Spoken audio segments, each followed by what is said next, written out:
नमस्कार, मी वाल्मिक शिरसाट.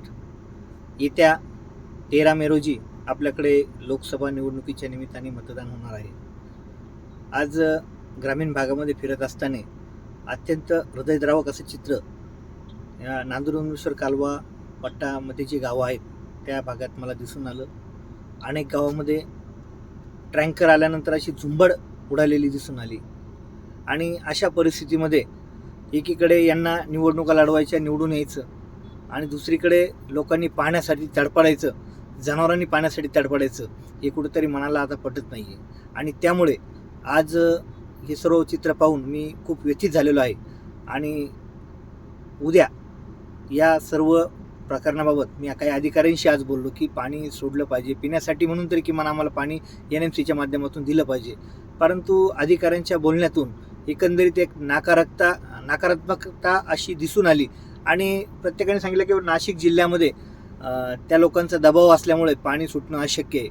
जर समजा निवडणुकीसाठी जर त्यांना नाशिक जिल्हा महत्त्वाचा वाटत असेल तर मग आपल्या छत्रपती संभाजीनगर जिल्ह्यामध्ये राहणारे हे ह्या देशाचे नागरिक नाही का, हे माणसं नाहीत का, हा सुद्धा विचार या सरकारने करायला पाहिजे होता. परंतु याची कुठली दखल हे सरकार घेत नाही.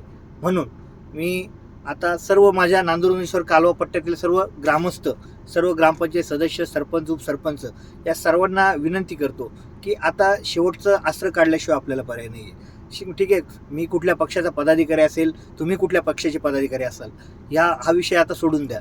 परंतु लोकांना पाणी मिळालं पाहिजे. कारण तर आता हा मे महिना पूर्ण जायचा आहे, पूर्ण जून महिना जायचा आहे. असे 2 महिने आणि काही झालं तरी आपल्याला 15 जुलैपर्यंत आपल्या भागामध्ये विहिरींना पाणी उतरणार नाही, पाऊस झाला तरी सुद्धा. 2 महिने म्हणजे जवळपास आपल्याला 60 दिवसाचा कालावधी काढायचा. आज कुठेही बोरला पाणी नाही, गावामध्ये एक ट्रँकर येतं, ट्रँकर आल्यानंतर 4 हड्डे पाणी मिळतं. ही परिस्थिती बदलण्यासाठी मित्रांनो, उद्या तारीख आहे 7 मे. तर उद्या सर्व या नांदूर कालवा पट्ट्यातील जेवढ्या ग्रामपंचायती असेल, प्रत्येक ग्रामपंचायतीसमोर सकाळी 8 वाजता सर्वांनी जमावं. त्या ठिकाणी एक पत्र आपण माननीय जिल्हाधिकारी असेल, माननीय तहसीलदार असेल यांच्या नावाने लिहायचं की आमच्या गावामध्ये जर पाणी मिळालं नाही, नांदूर कालव्यातून पिण्याच्या पाण्यासाठी आवर्तन सोडलं नाही, तर आम्ही सर्व ग्रामस्थ या निवडणुकीवर बहिष्कार टाकू. ठीक आहे, लोकशाहीचा आपला अधिकार आहे, ते आपलं कर्तव्य, हे देखील मला मान्य आहे. परंतु जीवापेक्षा काही जास्त नाही मित्रांनो. हीच परिस्थिती जर अजून 15 दिवस राहिली तर अगोदर जनावरं मरतील आणि त्यानंतर माणसं सुद्धा मेल्याशिवाय राहणार नाही. म्हणून पाणी हा आपल्यासाठी महत्त्वाचा घटक आहे. राजकारण आणि निवडणुका हा विषय खूप नंतर आहे.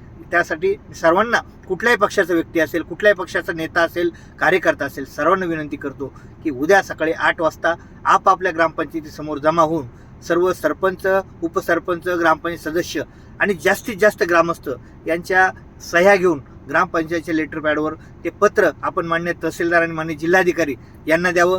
ज्या ग्रामपंचायतीने पत्र दिलं त्याची एक प्रत माझ्याकडे द्यावी, जेणेकरून मला हा फॉलोअप घेऊन या नाशिक जिल्ह्याची जी दादागिरी आहे ही थांबवता येईल आणि आपल्या हे सरकारचं जरा डोकं शुद्धीवर आणता येईल, जेणेकरून आपल्या सर्वांना पाणी मिळेल, पिण्यासाठी पाणी मिळेल. हा लढा पिण्याच्या पाण्यासाठी आहे, याचं कुठलंही याच्यामध्ये राजकारण नाही आणि कुठलाही स्वार्थ नाही. त्यामुळे सर्वांनी यामध्ये सहभागी व्हावं ही आज या व्हिडिओच्या माध्यमातून विनंती करून थांबतो. जय हिंद, जय महाराष्ट्र.